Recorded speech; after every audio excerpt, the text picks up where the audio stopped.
Alright, so before you begin this journey of content creating, finding clients, landing deals, and making money, let's go over the different types of cameras on the market to better understand your choices and to see some of the features that I look for in a camera. Now, any of these cameras can create content that brands would pay for. However, there's three main things that I look for in a camera, and that's sensor size, its manual settings, and the price. With camera sensors, the bigger the sensor, the higher the quality.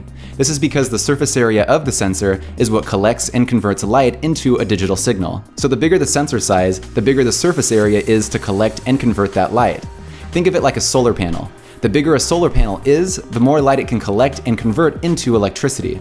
Now with cameras, there's 5 main benefits to using large sensors as opposed to smaller sensors. Number 1, better low light. The number 1 predictor of whether a camera will have good low light performance is its sensor size. Notice how much better the image quality is with a larger sensor compared to the smaller sensor. There are many scenarios that low light capabilities can make or break your shot, so a camera with a decent sized sensor will be beneficial.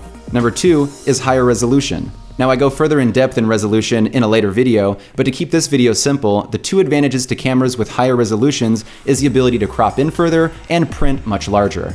It's a common misconception that a higher megapixel count means higher quality, but that's simply not true. What's more important than megapixel count is sensor size and lens quality. A downside to a higher megapixel camera is the file size. The more megapixels, the larger the file size. So if I'm not intending to crop in drastically or print a large billboard-sized photo, it's much more convenient to use smaller resolutions instead of a camera with the highest megapixel count. Most of my cameras have between 12 and 24 megapixels, and I do most of my work using these. And that's all most people need when first starting out. Number 3 is more blur. Cameras with larger sensors will give you more blur in the out-of-focus areas, or what photographers call the bokeh. This effect allows you to isolate your subject with focus much easier, giving you a more professional look to your photos and videos. Number 4 is better dynamic range. Dynamic range refers to the range of tones that your camera can capture between pure white and pure black. The wider the range, the higher the quality. Check out how much more detail the camera on the left captured in the highlights and shadows compared to the image on the right. So it's definitely clear here that dynamic range is another huge benefit to larger sensor sizes. Number 5 is crop factor. When you fit a lens to a camera, it projects a circular image toward the back of the camera. For a particular lens, this image is the same, regardless of what camera it's mounted on. When the image hits the sensor, a rectangular portion is recorded. So the larger the sensor size, the more of the circle you are getting. Now if you take a photo using the same lens on 2 different cameras with different size sensors, you will be able to see the crop factor in full effect. So there you have 5 reasons why sensor size matters and how it can be used to increase your overall image quality.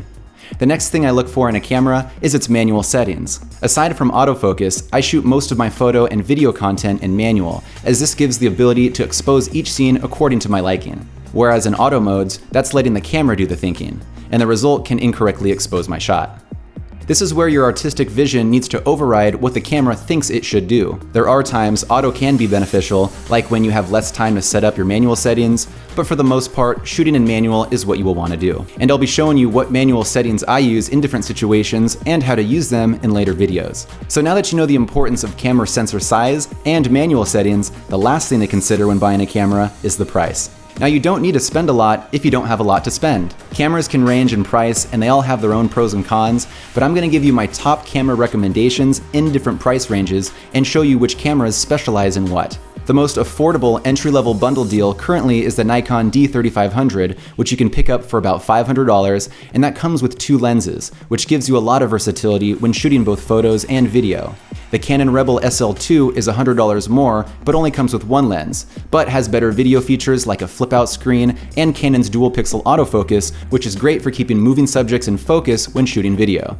My last option in this price range is the Sony a6300, running at $850 with 1 lens included. It has great slow motion capabilities and has the ability to shoot 4K. So those are my recommendations for someone trying to get started on a smaller budget, moving to the $1,000 to $2,000 price range. The Nikon D750 and Canon 6D Mark II are the best bang for the buck cameras for anyone looking to upgrade to their first full frame camera. These camera bodies are constructed with carbon fiber reinforced thermal plastics and magnesium alloy, but all that means is that they are more lightweight, much more rugged, and have better weather sealing that can prevent moisture or even splashes from damaging your camera. I have a D750 as a backup camera and it works great. They can take a beating and go in extreme conditions and perform just as well. If you plan on shooting in harsh weather conditions like rain, snow, or if it's just really cold or hot, you might want to consider getting a weather-sealed camera like the D750 or the 6D Mark II. These cameras both used to cost a lot more in the past when they were released, in 2014 for the Nikon and in 2017 for the Canon, but are currently the most affordable full-frame cameras on the market, and will do an amazing job for most situations.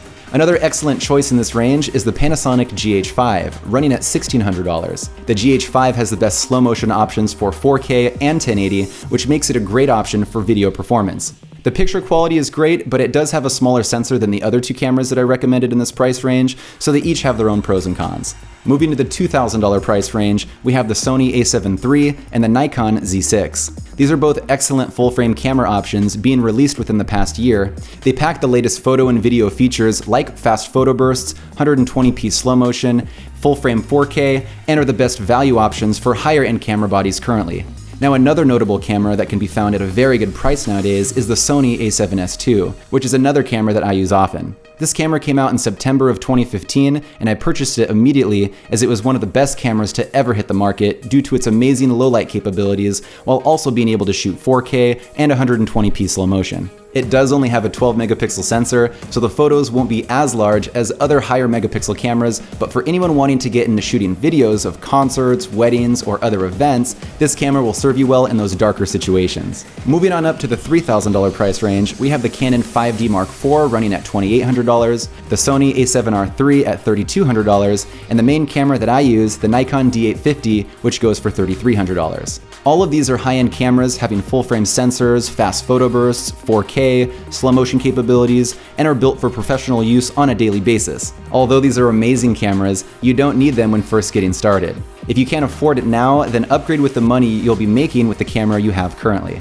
The last camera I'm going to mention is the Canon 1DX Mark IV, coming in at $5,500. This camera is a beast, shooting 4K at 60 frames per second and having the best in-video autofocus tracking system on the market. This camera is loaded with great features and specs, but I always like to remind people that lenses are just as important as the camera, and you should also invest money into lenses. Now, if you've outgrown the DSLR world and are looking to get into higher-end cinema-grade cameras, a couple good options would be the Blackmagic Ursa Mini, the Panasonic EVA1, and the Canon C200, all which you can find for around $7,000. And if money's just not an issue for you and you want a top-notch cinematic image, RED cameras are the most popular choice. These cameras specialize in high resolutions, high frame rates, high dynamic range, and they shoot in RAW, which gives you more color grading latitude when editing in post. But don't let these price tags scare you. These are not necessary in order to create high-quality content that brands will pay you for. You can create amazing, engaging content with a $500 entry-level camera, or even with just your phone. Use what you can to generate the money you need, and then upgrade. So there you have it, my top camera recommendations at different price points. Now upgrade only when you need to, like I was saying. Don't worry about having the newest, nicest camera on the market, because creativity is far more important than new camera equipment. If you already own a camera that's come out in the last 5 years, then you're already good to go. And now you have a solid understanding of the 3 things that I look for when buying a camera. If you have any other camera questions, please let me know in the comment section down below. Thank you for watching, and I'll see you in the next video.